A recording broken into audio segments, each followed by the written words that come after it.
Hello everyone, welcome back to my channel. मैं हूं खुशी एंड आज हम वीडियो में बात करेंगे इंडिया बांग्लादेश रिलेशंस के बारे में।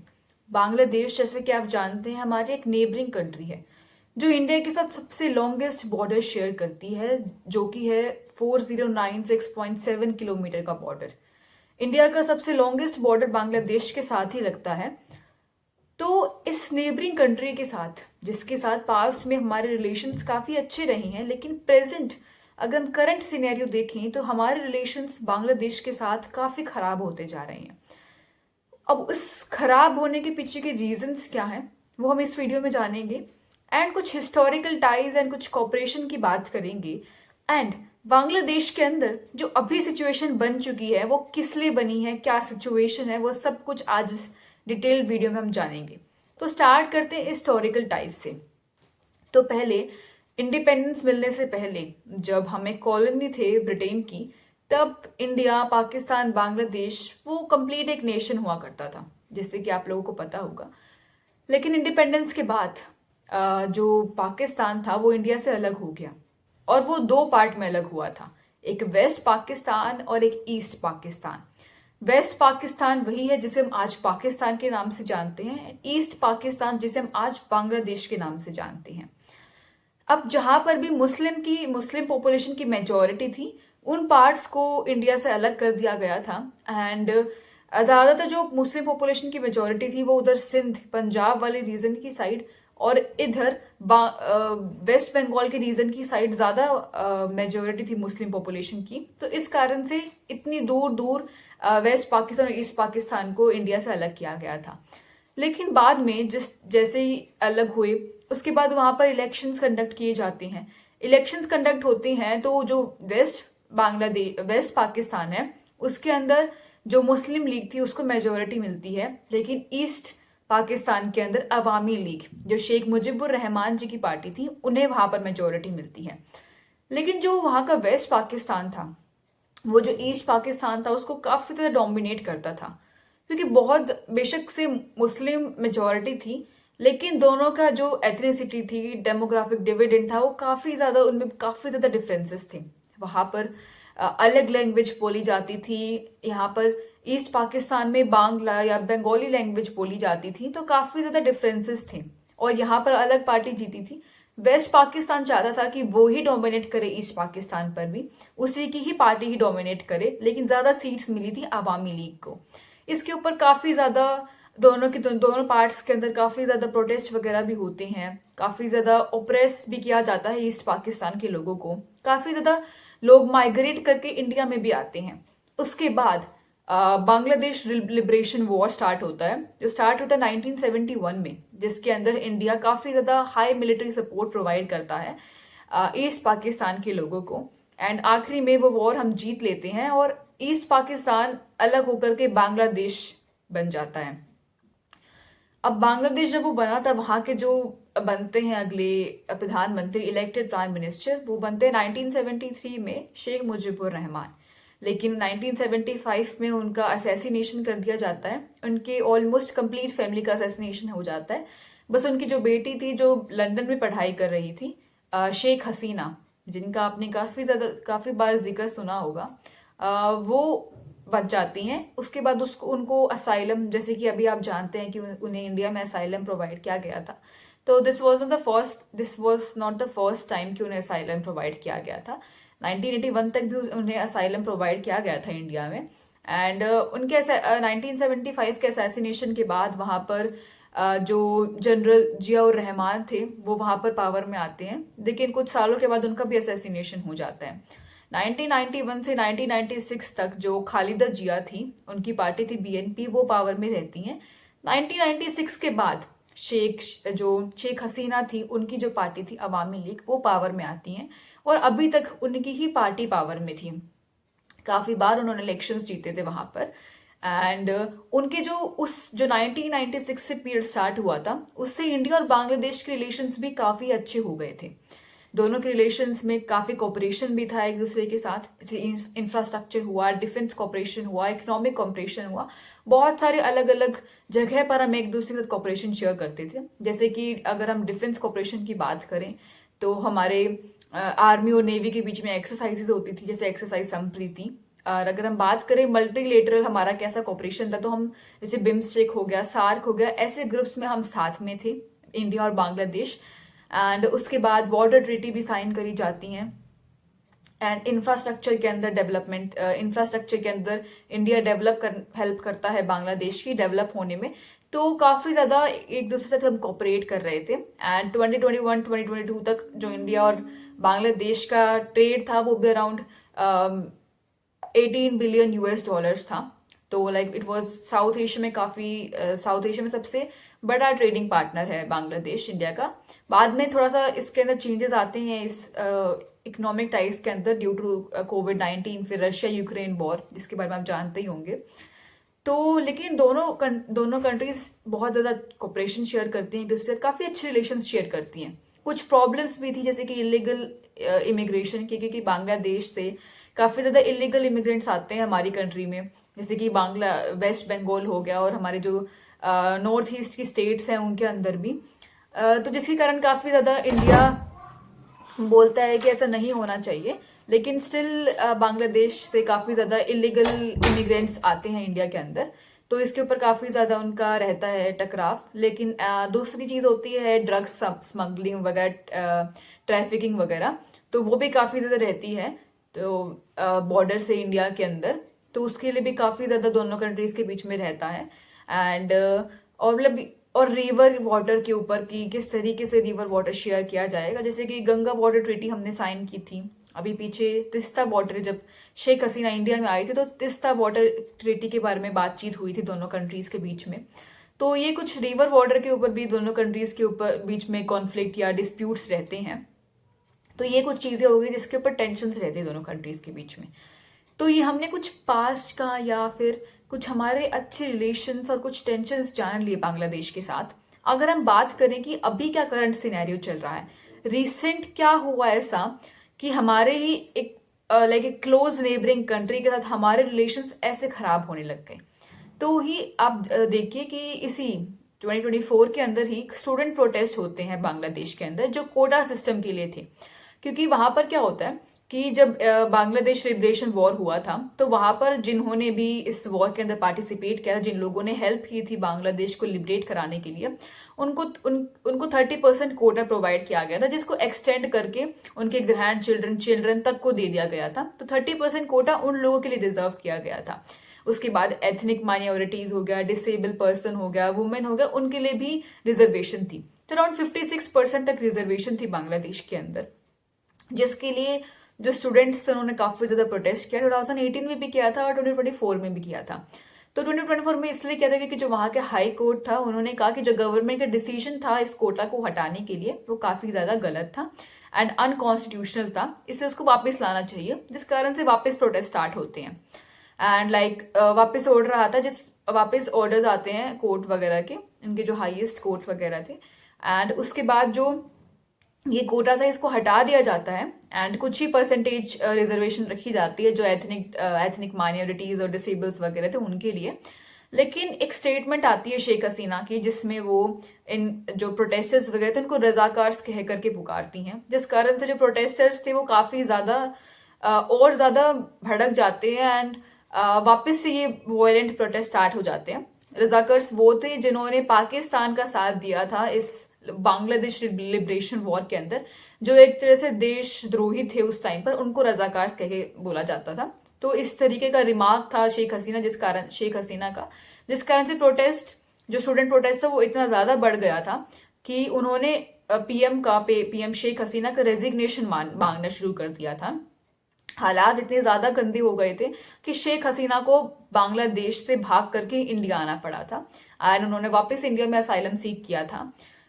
तो अब ये सुनने में काफी ज्यादा ऐसा लगता है कि ठीक है बहुत बड़ा प्रोटेस्ट था इस कारण हो गया, लेकिन एक सिंगल ईयर में एक प्रोटेस्ट स्टार्ट होते हैं एंड एकदम से पूरी सरकार गिर जाती है, डेमोक्रेसी गिर जाती है, वो भी इतनी फास्ट तरीके से। एंड फिर एकदम से एक नया फिगर आता है Mohammad Yunus and he is the caretaker prime minister, एक chief adviser to the interim government.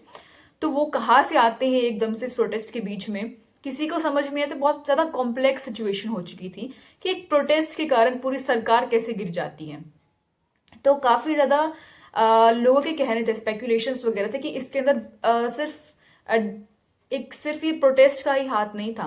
Protest को जिस तरह से भड़काया जा रहा था वेस्टर्न पावर्स या फिर अलग कंट्रीज के द्वारा, उसका भी बहुत बड़ा हाथ था। तो अगर हम बात करें कि क्या क्या लोग बोलते हैं इसके ऊपर, तो सबसे पहले हम बात करते हैं यूएसए की। यूएसए के बारे में आप जानते हैं कि USA is a country who is like major in changing the regime of the country. अगर उनके फेवर में वो रिजीम नहीं है तो वो उसको चेंज करके ही मानते हैं। उनकी आप बहुत सारी पॉलिसीज आप रिसेंट सीरियन वॉर देख सकते हैं, किस तरीके से उन्होंने वहां की गवर्नमेंट को चेंज कर दिया, क्योंकि government was in favour of Russia and Iran. तो the US is famous for this. तो बोला जाता है, इवन शेख हसीना का ही रिमार्क था कि कोई वेस्टर्न पावर है जो चाहती है हमें कि हम उन्हें अपना एक आइलैंड देश दें ताकि वो अपना एक बेस बना सकें। एंड उस रिमार्क के बाद ही ये स्पेकुलेशन स्टार्ट होती है कि यूएस का इसके अंदर बहुत बड़ा हाथ था कि उन्हें सेंट मार्टिन आइलैंड चाहिए था अपने बेस बनाने के लिए, ताकि वो क्लोज कांटेक्ट में रहे उस एरिया के, लाइक इंडियन ओशन के और चाइना के, ताकि उसको टैकल कर सके। लेकिन शेख हसीना की गवर्नमेंट ने, शेख हसीना ने उस चीज के लिए मना कर दिया था, जिस कारण से यूएस ने पूरी तख्ता पलट कराई है कंट्री के अंदर। ये काफी ज्यादा मेजर वो रहता है, क्योंकि यूएस को अपने डिफेंस जो बेसिस होते हैं वो हर जगह चाहिए। उनके बहुत सारे कंट्रीज में डिफेंस बेसिस हैं, ताकि वो जो भी इन लाइक डेवलप हो रही है कंट्री, जैसे कि चाइना, जिसका इन्फ्लुएंस काफी ज्यादा बढ़ता जा रहा है, उसको टैकल कर सके। लेकिन जब ये मना हो गया तो उनके लिए ये शेख हसीना की government as a anti Hasina government हो गई थी। तो जिस कारण से बोला जा रहा है कि इसमें बहुत बड़ा हाथ था यूएसए का इस पूरी गवर्नमेंट को हटवाने में। सेकेंड बोला जाता है कि चाइना रिसेंट विजिट, लाइक हटने से पहले शेख हसीना की रिसेंट विजिट रही थी चाइना में, बीजिंग में, जहां पर वो कुछ लोन वगैरह के लिए गई थी, इससे संबंधित गई थी। बट काफी कम अमाउंट ऑफ उन्हें लोन दिया जा रहा था, जिस कारण कहा गया था कि वो अपने जितने दिन के लिए गई थी उस विजिट से पहले ही वापस आ गई। इस चीज के ऊपर, इस चीज से नाराज होकर के। तो ये भी कहा जाता है कि चाइना जो था उसके लिए एक नॉन हसीना गवर्नमेंट ज्यादा अच्छी रहती इंडिया को टैकल करने के लिए, क्योंकि इंडिया और बांग्लादेश के रिलेशंस काफी अच्छे हैं। तो चाइना तो हर जगह चाहेगा ही ना कि जो इंडिया के नेबर्स हैं और उसके साथ भी जो बॉर्डर शेयर कर रहे हैं, उसके भी जो नेबरिंग कंट्रीज हैं, उसको वो अपनी साइड कर सके एंड उन अपने साथ ज्यादा अच्छे रिलेशन बना सके, उनको डेट दे सके, डेट ट्रैप में फंसा सके। और ऐसा हमारी बहुत सारी नेबरिंग कंट्रीज के साथ भी हुआ है। तो ये कारण बताया जाता है कि चाइना ऐसा कर सकता है। फिर बोला जाता है कि पाकिस्तान, क्योंकि जो बांग्लादेश था उसके अंदर जो जमाते इस्लामी थी वो बैन थी वहां पर, तो उसके लिए शायद पाकिस्तान ने अमेरिका की हेल्प की थी ताकि हसीना की जो गवर्नमेंट है उसको हटाया जा सके। एंड वो जो गवर्नमेंट थी वो काफी ज्यादा अगेंस्ट थी पाकिस्तान के, बिकॉज इतनी सारी एट्रोसिटीज सही है वहां के लोगों ने, तो पाकिस्तान के साथ उनके रिलेशंस उतने अच्छे हैं नहीं।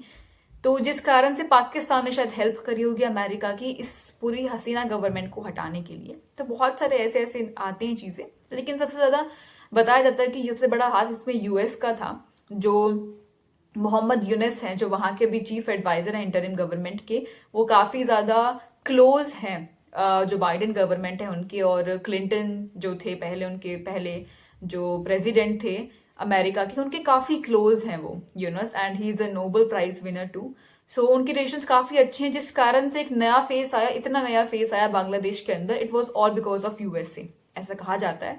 जो स्टूडेंट प्रोटेस्ट जो हुए थे उसके अंदर जो मेन फेस था उसको भी यूएस ऐसे डिपिक्ट करता है जिस तरीके से कि कितना बड़ा काम किया है उन लोगों ने।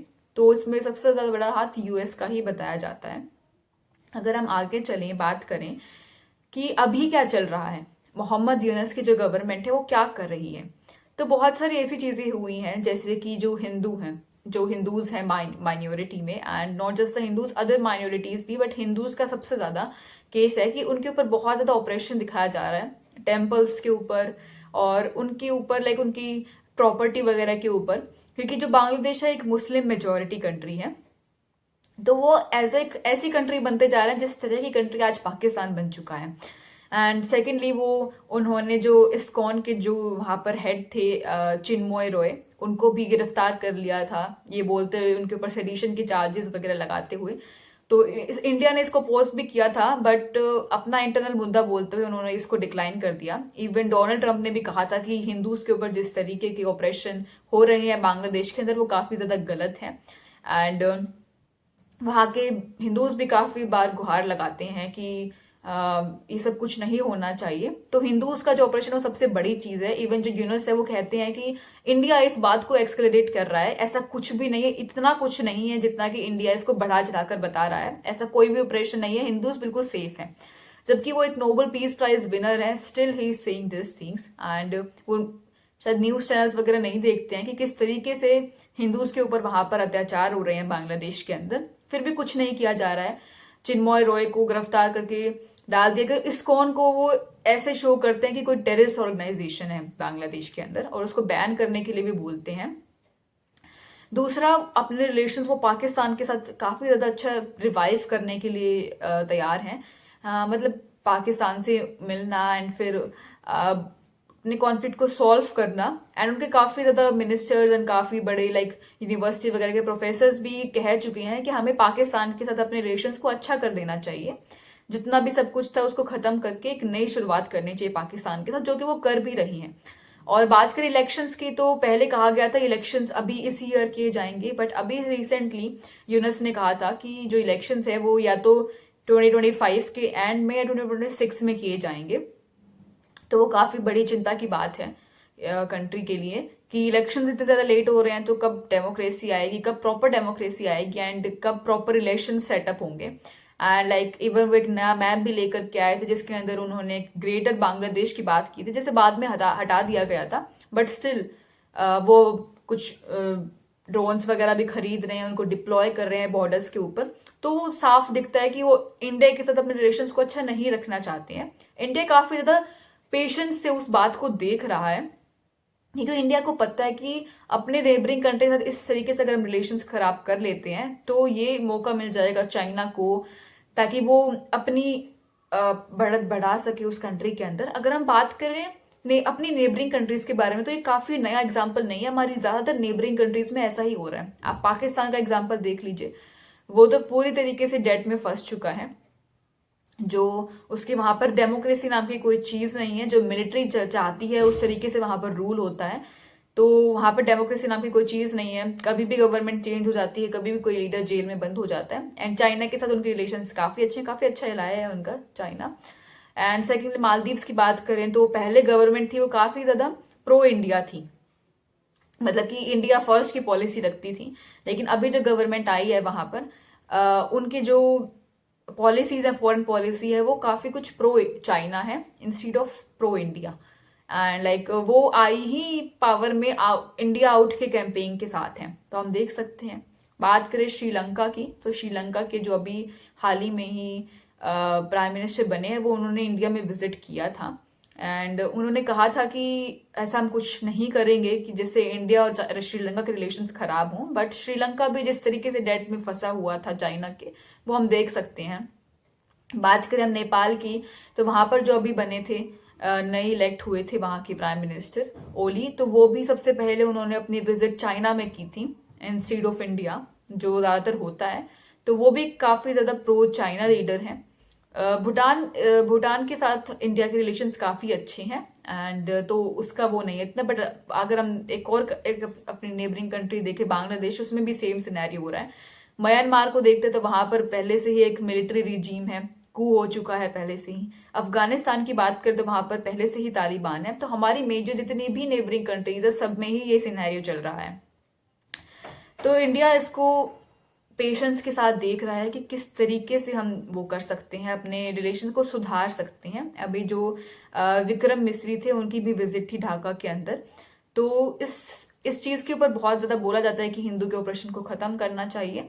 तो देखते हैं कि आगे फ्यूचर में क्या होता है, इलेक्शंस कब होते हैं, क्या गवर्नमेंट बनती है और किस तरीके से इंडिया और बांग्लादेश के रिलेशंस किस मोड़ पर जाते हैं, ये सब कुछ हम जानेंगे आगे फ्यूचर में। तो अगर आप चाहते हैं कि आगे फ्यूचर में भी इसके ऊपर मैं आपके लिए अपडेटेड वीडियो बनाती रहूं, तो please subscribe to my channel and write down that in the comment section. So that's all about the video. Thank you.